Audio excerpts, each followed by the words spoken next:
I love nature. We feel part of it. There are times when personally I would walk into the jungle and look at animals, you know, look at snakes, look at monkeys, look at parrots, and we feel part of it.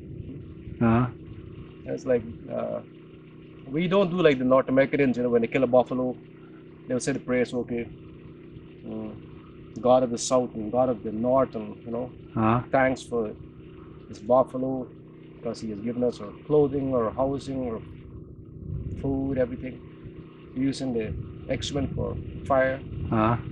We don't do those things, but we still feel connected with nature. And I hope we will continue to feel connected for a long time, as long as we are Indians. Okay, but you're still part of the 21st century now, or? I don't think so yet. How long will that take? I don't know. I have a computer there. I never touch it. My son have big music. I never touch it. I don't believe in the telephone. I prefer looking to somebody in the eyes when I'm talking to them. The phone cheats me. Yeah. So you would recommend living in the jungle to people in Europe and North America? We have no jungle anymore. They what? We have no jungles anymore. No, but they could come here. They could come here, yes. You're gonna squeeze this one more small. They did that already. They did that already. Well, repeat 500 years ago. Squeeze that too small. Look what they did to my beloved people from Peru, you know. Just for gold. Yeah. Look what they did to the Inca Emperor. Bring all the golds. Bring the gold. When they couldn't get any more gold, they killed him. Yeah. Look what they did to Montezuma. Look what they did to my chief Morojito in Orinoco. They kept him on a ship for 2 years. Oh, yeah. So he couldn't see his people. So his people were scared. So they took these Spaniards exploring Caroni up in Orinoco, just looking for the yellow metal. And it didn't give them anything. Yeah, but shall we say you have the big international companies here looking for gold? Is that the same thing? Well, now they come with a social program, which I think could benefit the villages. Now the 21st century comes in, employment. You know, the people need a little bit of employment. Yeah. Well, okay, there's a lot of contention about Las Cristinas. What do you know about that? Well, probably on Crystallex there's doubts in the hearts of the people. During Placer Dome, the people had loved them. The people had loved Placer. They really loved Placer, but I don't know what happened. But Crystallex... people have doubts about them. They said they're like a bunch of cowboys there. Bunch of cowboys. Cowboys, In what way? They lie. They lie to the people. And they pay the people very poor. And you think they're not good for the country? If they're still I think it still need to be seen. No, but okay, here, let's put it like this. You're looking straight into the camera now, and you're talking to 20,000 Crystallex investors in North America. What would you say to them? Come in and talk to the people. Don't talk to the government alone. Talk to the people. You need to see you face to face. And you're ready to receive them and show them around and... Sure. Yeah. And you think then they would have a better... I will give you one example. My village is in this paroquia, you know? Yeah. It's in this paroquia. Parish, yeah, okay. And they refuse to acknowledge us as a member of this paroquia. My wife, who is a captain, she went to Christina's to ask for a small collaboration. They said, no, we can't give you. You're out of our jurisdiction. How could we support them? I see. And how far is Las Cristinas from here?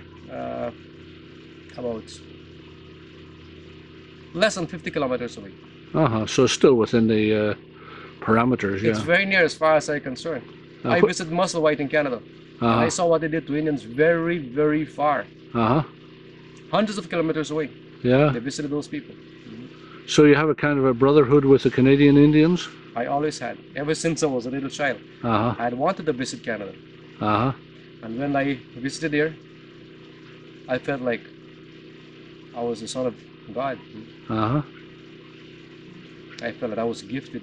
If we look at Las Cristinas, okay, I flew over Las Cristinas yesterday in a helicopter. Okay, there seemed to be a lot of illegal mining operations with people just living in the water and blasting the water on the soil to try and get gold. That isn't a good way of life, No. is it? No. It's not a good way of life, but there is no other way. There is no alternative. We've been asking the government for years. I personally went to Caracas on 4 occasions, seeing Minister of Environment, seeing Ministry of Works, and all the competent agencies to see if they can do something to start the mine so that the people could forget that illegal mining that you're saying and start a different life. No answer up to now. Why was that, do you think? Oh, I think that's a political question. But President Chavez has said that he wants to have the country governed from the ground up, from the grassroots. He said it so many times. Uh-huh. We saw lately in this election, the people vote in mass for a man, not for a color, not for a political party, and he's still in jail. Oh, you mean Carlos Chancellor, okay. Tell me about him. He's a wonderful guy. A guy who knows his people and the people who knows him. He's the kind of leader that remembers somebody's birthday. He's the kind of leader that remembers when somebody is sick. He's the kind of leader that when passing the road and see people doing voluntary work, he would stop his car, talk to them. He'd say, here's some money for 2 or 3 chickens. Here's some money for something to eat, something to drink. Yeah. And we saw the last 4 years, that woman that we had here. This is Marlena Vargas. She never visited this area until the last moment to make some false promises. To just before the electioneering, yes, okay. But isn't that rather typical? It's normal, but it's not the right thing to do. Carlos didn't wait on the last minute. He was here from the very first day to the last day. So what do you think the solution will be at the moment? Will he be let out of prison or what?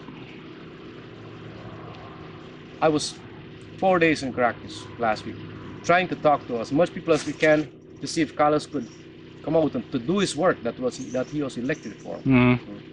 We got no answer.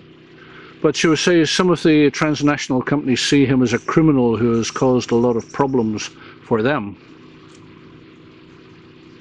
Transnational? Yes. Like, could you name some?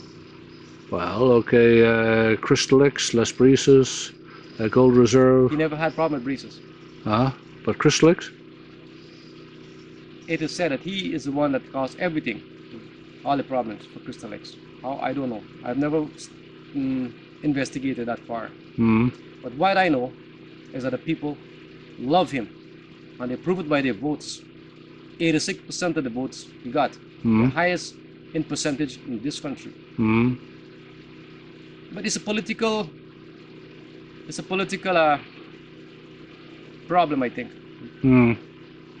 But he's completely on the side of the people, and the people are completely on his side. What advice then would you give to Governor Rangel Gomez? Lose him right away, and let him do his work. He's doing the country's work and he's doing the people's work. Is Governor Rangel Gomez doing that? To a certain extent, yes. What about? I remember Rangel Gomez when he was president for CBG, came here at Parador. He said, prepare within a month the water from the Salto Danto that burst the faucets. That's still years away. So in other words, he hasn't really done what he said he would do. He lied there again. But isn't that politics? Yeah, like what I said, I always tell my wife, to do politics you have to learn to lie. But Carlos Chancellor, he's a politician as well. Haven't lied us yet, so maybe he's not a good politician. Maybe that's why the people like him. He's not a good one. He's too honest to the people.